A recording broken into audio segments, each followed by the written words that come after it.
Hi everybody and welcome to another video. My name is Richard Seidlitz and I'm the owner of redpants.lol, and today I'm going to talk about brake pads. As you can see, I have 4 sets of pads in front of me and I've arranged them from typically less aggressive to more aggressive. And I'm going to go over each of these in turn because this is something that's a very common topic of discussion for Astons. Specifically because most people do not like the OEM pads, which are these ones right here. These are the OEM Brembo pads, which are actually made by Padgett. So even though most people say OEM Brembo because that's who makes the calipers and the rotors, the pads themselves are made by Padgett. They're the 422 compound. So I'm going to go over each of these one at a time. I want to apologize for everybody that's been patiently waiting for this video. I had originally done this video with 3 aftermarket pads, and when I took the OEM pads off of my red project car, I decided, well, I should probably include those 2 because they are sort of the reason so many people talk about this. So let's go ahead and get started, and I'm going to start in order from least aggressive to most aggressive after one quick comment about the OEM pads. This topic does come up a lot because these OEM pads do squeal and dust a lot. So keep that in mind, and of course if you're watching this and you're an Aston owner and you've dealt with the original pads, you'll know exactly what I'm talking about. But it is something to keep in mind as we go through and I talk about the characteristics of each of these pads. When we get to these OEM pads, you're going to see exactly why all those issues come up, all the problems with the with dust and squealing and all the other nonsense. There are a couple other things that I'll be talking about, things like brake pad wear sensors, and I'm going to show you why that's important on the OEM pads because the rear ones had actually gone into the sensors. So let's get started, and first I'm going to go with my favorite brake pad that I recommend all the time to people, to 95% of the people that order brakes from me. I always recommend the R4S from Porterfield. The reason is because these are extremely friendly brake pads. There's practically no dust, well, there is no noise and there's practically no dust. It's unnerving how little dust there is because you're wondering if they're even working. You know they are because you stop, but the dust on these and the noise is absolutely non-existent. So this is the go-to pad for anybody that is just driving their Aston in any given situation, unless they want to go with a more aggressive pad because they are pushing the car. Say they're doing some very aggressive hard stops or they're tracking the car. You know, like I take my gray car to the track fairly regularly, and that's why I don't use these, or I haven't been using these pads, why I've sort of switched away and tried all these pads. So the R4S has a very, very distinct design element that the other ones, well, the Hawk has as well, but not to quite the same degree, and the Brembos have in the rear, and the Porterfield R4 has not at all, and that is chamfering. So when we look up there, I'm going to lean up, you can see the angled bevel on the outside edges of the brake pad. That is called chamfering. What that does is creates basically a smooth transition from the brake rotor to the pad. So as the brake rotor is sweeping by, it's not hitting a sharp lip, it's just kind of progressing into that friction surface. That's what keeps noise levels down. There are some other things that play into that, like the pad compound, but the physical difference as far as we're concerned for most of the issues that people experience come from the fact that the front OEM pads, like I had said, are not chamfered. That's where those issues come from. That's why I'm going to keep referring back to the OEM pads. The Porterfield R4 has a very drastic chamfer to it. So that is why these things are not loud whatsoever. It's the same thing in the rear. You can see that is there as well. Some of these pads are used, some are new. I go through a lot of different brake pad combinations to try to explain things to people, and because I use all these parts myself, so I can give you guys some actual real world feedback instead of just trying to sell you whatever happens to have a large profit margin. That's part of why I do these videos and use everything that I use, and why you'll see used parts in the listings, in the pictures of products when I say, hey, these are for sale. They're all new parts unless I specifically say this is a used part that you were buying. They're new parts that I'm selling, but I'm showing you pictures of used parts because I do use all these, and I want you to understand that. So anyway, it's early morning, which is why I'm having a breakfast beer and kind of talking quickly and breathlessly because I haven't really spun up the mental juice yet. So anyway, something else to keep in mind with these is that they do support the brake pad wear sensor. That's that little slot right there. That's where the sensor goes into. However, they are not exactly the same as the OEM pads because all of Porterfield pads are made so that these sensors line up. You can see that both of these have the same notch in the same spot. And that changes when you flip them over, because now one slot is up here and one slot is down here. You don't have that issue with the OEM Padgett pads because they are staggered. You can see, I should have worn 2 gloves for this because these are super dirty. You can see brake dust falling everywhere. You have a slot right here and then a slot over here. That can be a problem on one side of the car if you want to keep everything perfectly lined up the way it is from the factory. You have to stick with the OEM pad. This is how all of Porterfield makes their pads and Hawk makes their pads, is they make the same pad, you just have to flip one side over so the slots don't always line up perfectly. I've never had this be an issue for fitment. This is just an issue with lining up the original routing of the sensor wire. If you don't care about the original routing of the sensor wire, which we're talking about maybe a couple inches of deviation, it's perfectly fine.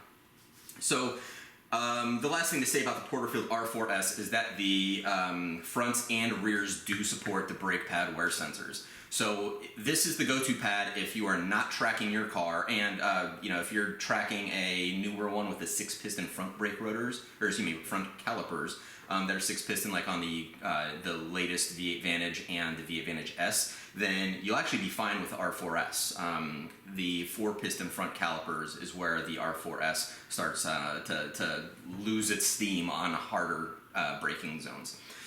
So if all you do is drive your car, you're just putting around, you're just enjoying it, some spirited driving maybe, you're not doing anything too demanding to the braking system, the R4S is the way to go. Next is the Hawk HPS 5.0. The HPS 5.0 is a newer version of the HPS. The fronts do support the wear sensors. There it is. The rears do not. You can see that there is no cutout along this.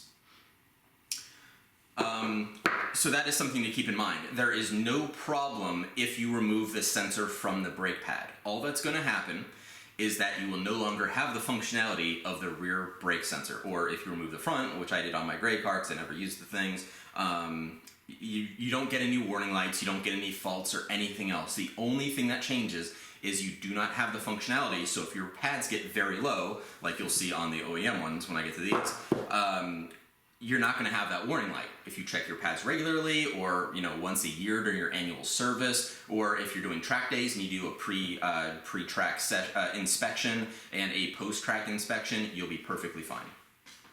The HPS 5.0 is one that I switched to because I was finding that on my 4-piston front brake calipers on my 2007 V8 Vantage, the R4S wasn't able to handle the very hard braking zones that I've been finding on a few tracks. Every track has at least one. It's usually the one off the main straight going into that first corner. Summit Point has a couple of very hard braking zones, one of which I wrecked coming out of the last time I was there, if you guys remember that video. So I switched away from the R4S to try out the HPS 5.0. And I did that because I needed something that was more aggressive, but I didn't want to change the pads every time I went to the track. I changed that thinking because, quite frankly, anytime I do a track day, I do a pre-inspection anyway, so it's an extra 5 minutes, to switch pads around. But I did want to try these because I wanted to find a pad that can handle both street and track, and I knew there would be a compromise there, and there is. The compromise is that these are going to have more dust than the R4S, so you are going to have more dust.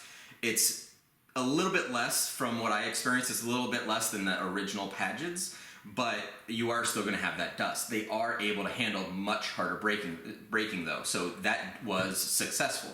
So that's the trade-off. This is sort of a compromise pad. If you don't want to deal with switching them out, or you drive your car really hard, or you don't care about brake dust, all that sort of stuff, these are the way to go. The only time I experienced noise was after the track day that I did a couple of weeks ago. And during that track day, I was hitting some very hard braking zones. And it was perfectly fine throughout the track day. It handled it very well. After the track day, I noticed I started getting some chirping from the front brakes in certain situations. I did get a touch of brake squeal. Not always, but sometimes I do get some squeal. I haven't torn the car back down yet. I'm going to be doing that probably next weekend. I'm doing the coilovers this weekend on the red car. So I'll be able to report back to see if anything looks bad or out of place or anything like that. But that is just something to keep in mind, is that they may develop squeal. If they do, it's really not much. But in normal track driving, normal street driving, I never had any noise whatsoever. The only downside was dust and the lack of rear brake pad sensors if you do want to use those. So this is a good in-between pad. Next, we have the Paget 422, which is the OEM pad supplied with the Brembo brakes that are standard on all the Astons, at least through the all these are 4-piston calipers, obviously. So these do support the brake pad wear sensors, front and rear. And like I showed earlier, they are alternating slots. So you have one here and one here on the different pads. So when you switch them over, they are both in the same spot. So on both sides of the car, they line up perfectly. However, they dust and squeal a lot. And the dust is a function of the compound. That's a big part of it. The compound they use is very aggressive. And I was actually surprised when I pulled these off for the first time, because the reason why these squeal is that the fronts are not chamfered. You see, there is no bevel. On the Hawks, we do have that bevel, just as I showed you on the R4, and put it against the brighter background, there we go. The fronts of the Pagets are not beveled. That's why these things squeal, is they have that nice hard edge. I'm not really sure why they did that, because the rears are beveled. It's a very gentle bevel, but it's there. These are also dead, by the way. They're into the bolts that hold the fasteners that hold the material to the friction, to the backing plate. It's gone, and I'll get into the sensors here in a moment. But that's why these things make so much noise for so many people. They aren't beveled. Again, it's kind of an odd thing to sort of omit from the design of this or pad selection. There's no real reason to do that, except that it goes into my theory, which from taking these cars apart and playing with them and driving them in all these different situations, I really think that the V8 Vantage was built as a compromise car. They tried to make it both a grand touring car, a nice comfy GT, and a race car at the same time. So some parts are made for GT spec, so very high suspension. That's why you have so much wheel gap and such far inset wheels. You have that giant heavy flywheel on it, especially on the earlier cars, that takes forever to spin up because it takes forever to lose momentum. So you get this nice coasting effect. It makes the car very easy and enjoyable to drive, and kind of coasting and swoopy, not quick reaction type driving, but that casual type of driving that makes the car more enjoyable. Then at the other side, you have things like non-chamfered brake pads with very hard compounds. You have slotted rotors, which are great for certain situations, but also speed up things like brake pad wear, because that groove in the slots in the rotors are eating away. It's basically like cheese grater on the pad every single time. So you have these weird situations where some things are race car and some things are comfy GT, and they just sort of hobbled them together. And anyway, I'm on a wild tangent. I've got a lot more I can say about that, and probably will at some point in a blog post or something. But this is the original pad. I don't even have these listed on my website because nobody I know likes them. I've ordered them for, I think, 2 people in the last year and a half. And that's it. And it's only because they I think one of them was planning to sell the car. He wanted completely OEM. The other one just wanted to stick with OEM in general because that was the way he liked doing things. Aside from that, if you want these, they're stupid expensive. I think they're like an extra 50% more expensive than the other options here. I mean, they're like ridiculous. So if you do want them, please let me know. I can get these or any other OEM items, but I don't list them because, quite frankly, I don't recommend them. And that's something, which is why another reason why I use everything, is so I can give recommendations. So the last pad on here is the Porterfield R4. And again, just like the Brembos, or excuse me, the Pagets, these are non-chamfered. These are nice hard edges. This pad is phenomenal on track. I mean, once you hit the brakes on, especially diving into a corner, you're stopping. The only thing that's going to be holding you back from stopping is how much grip your tires have. So if you have some nice thicky tires and these, you're just going to stop in a heartbeat. The other thing, of course, is make sure your brake fluid can handle the heat that these are going to generate. That's a whole other topic of conversation. I'm happy to get into that, and I'm sure I will. But these pads, for being just strictly speaking about pads, are absolutely ridiculously phenomenal. They do not support the wear sensors. And again, it's probably a non-issue. If you're going to the track and you're running these pads, you're probably paying attention to your pads pretty closely. And you don't want to drive with these on the street. They're extremely dusty. They're extremely loud. These are horrible, horrible, horrible street pads. Do not drive these on the street unless you hate yourself and you hate everybody around you in traffic. But they're amazing on track. So the kind of the breakdown that I give to people when I make suggestions is, like I said, 95% of the people are going to want the Porterfield R4S. They are the go-to pad for anybody that is not driving the car hard and not tracking it. If you're looking for something that can handle more aggressive driving and harder braking, but you're okay with some extra dust, the Hawk HPS 5.0 is the way to go. If you want everything to be OEM, the Paget 422, which is the original Brembo brake pad.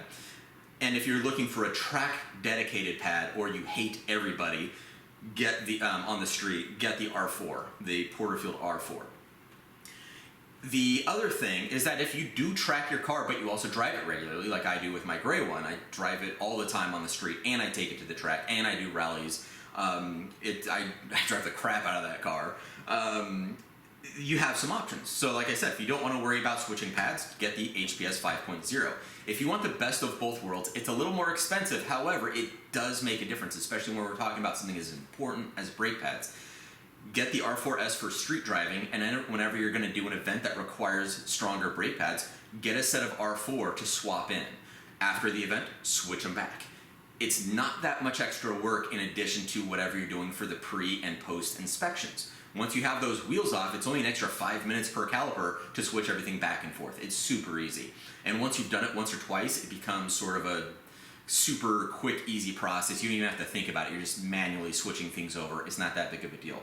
So this is what I am actually doing. I started off with the R4S was the pad that I was using. I decided I needed something that handled harder braking for track days. So I switched to the Hawk HPS 5.0 so I could try that to see if it was actually, you know what, I'm lying. I didn't do that. I had the R4S and it didn't hold up on track. So I switched to the R4 to see if I could handle it on the street. And I decided that was absolutely horrible. Amazing on track, horrible on the street. So I went from the R4S to the R4, and then I tried the HPS 5.0 from Hawk. That's when I tried this as the compromise pad to see if it could do both. And I decided that I would rather, personally, because I do go through, change out my brake pads often enough, the extra time and effort is perfectly acceptable. I'm going to be switching back to the R4S on the street and the R4 on the track for my gray car. The HPS, still on my gray car for now until I get around to switching up the whole system again, but I've also got an idea for a brake package project that I'm working on for my gray car, so maybe I'll do that with the red one, is do the dual pad setup for the red one. But that's it. That's a whole bunch of commentary and some questions and answers I hope that I've addressed. And this is a bunch of stuff that comes up pretty regularly when people ask me questions, or I see on the forums, or when online. That is why these squeal so much. That is why these are a better option, and why these are great for the track but suck, and why these can do everything as very well, but not as well as this for the street or this for the track. It's a great compromise, and I still hate the OEM pads.